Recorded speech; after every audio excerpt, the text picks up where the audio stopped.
Hello, this is Dr. Gregory, and this is Accounting 667 Advanced Audit. We're going to be going through Part 2 of Chapter 8, which is Modules 3 and 4.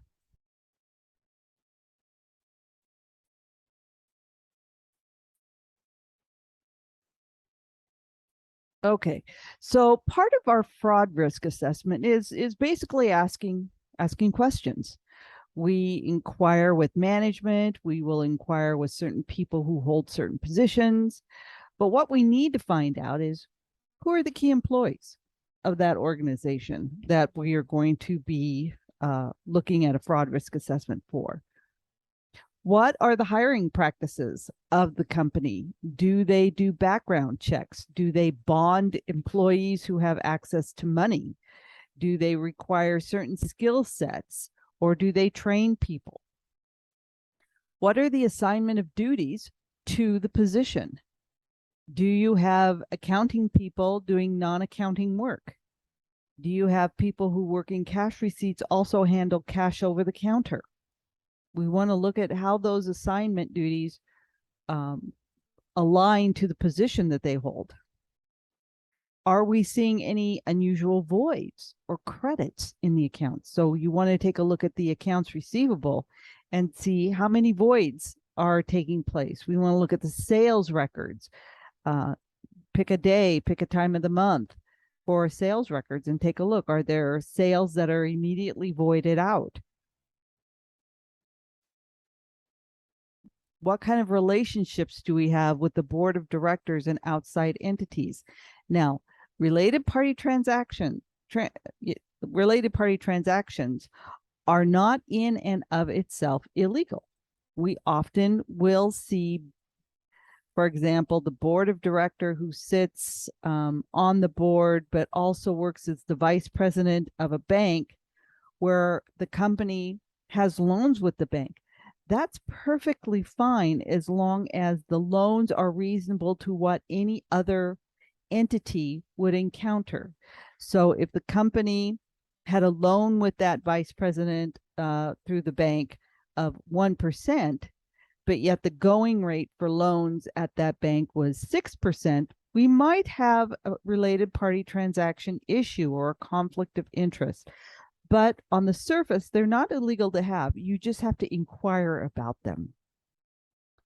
What is the organization's mission, vision, and goals, and are they realistic? If you are in a downturn economy, yet there's an expectation that sales are going to increase by a certain percentage, is that reasonable? Or could that expectation be a motivation for people to manipulate the financial records and the statements so that they do meet those expectations?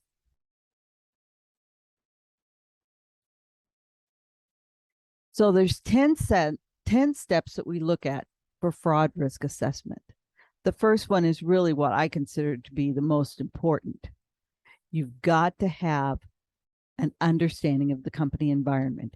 If you are in an industry that you're not familiar with, you may find yourself focusing on areas or overlooking areas as a result.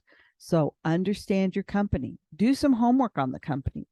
Read financial statements. Find out what you can about that company. If your firm has looked at this company in the past, look at their working papers and see what's been going on. What are the business processes in that industry and globally? Different industries have certain business processes that are common throughout that industry. So you need to understand that and make sure that that company is doing business the same way. Who is the owner of each process? Are they the controller? Are they supervisors? What position do they have? Are they supervising over others? Review any past history of fraudulent activity. Do your homework on this company. Find out, have they ever been brought up before the SEC if they're a publicly traded company for any type of violations? If they're a government entity, look at the internal audits from the governmental entities. Have they ever had any material misstatements? Have they had any findings? Then, taking your knowledge of the company environment, how could fraud manifest in a business process? This is where you kind of have to think, put your I'm a fraudster hat on.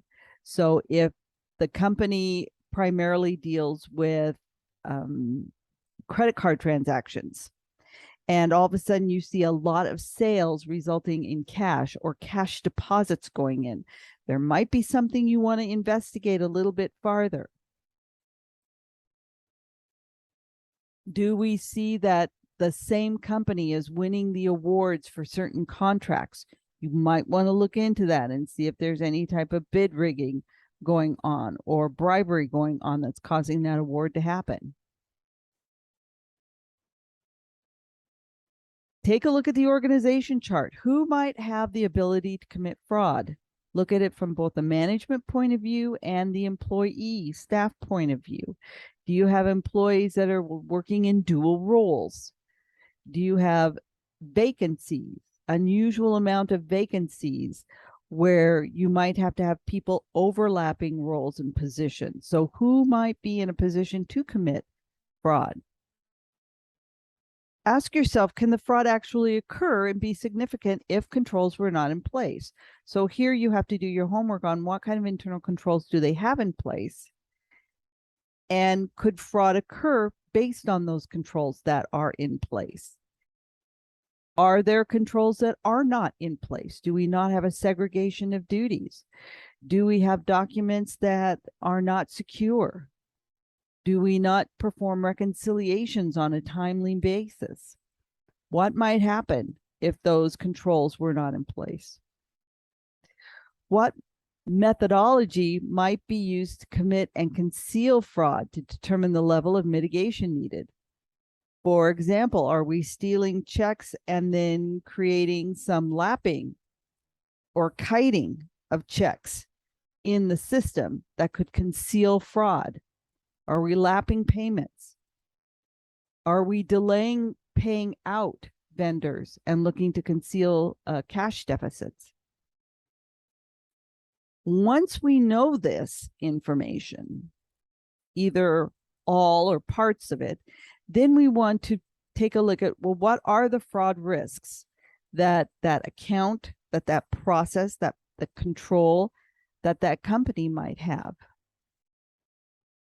And then start developing schemes to remediate them and design controls to remediate the schemes that might be occurring. Now look at your fraud risks in detail in your text. There's a lot in there, and I'm not going to go over all of them, but do look at the fraud risks in detail in the text. In Module 4, we're looking at the targeted fraud risk assessment in the digital environment. Now, we're going to address this in later chapters, but just to be looking on the horizon, we have a lot of new data analytics that are coming to the forefront. In fact, the CPA evolution is going to start testing in a couple of years the idea that you understand some measure of data analytics, such as AI and big data, and that allows for you to start getting some understanding and knowledge of it, to be mindful that in today's world, there's large amounts of and volumes of data that have to be mined.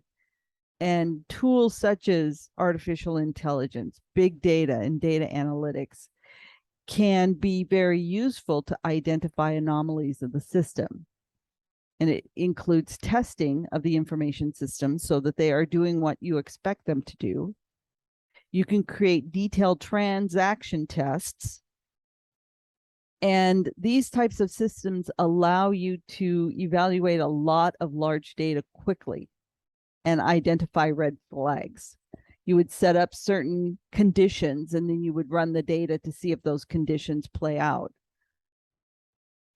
However, because you're looking at a large amount of volume, if you have a lot of red flags, the system may become overwhelmed.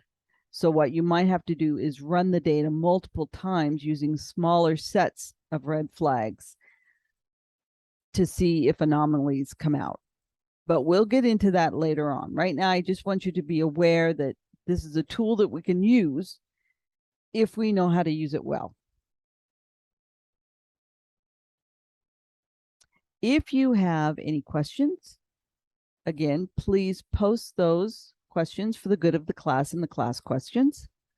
Please send me a message via Halo or set up a meeting with me in Calendly.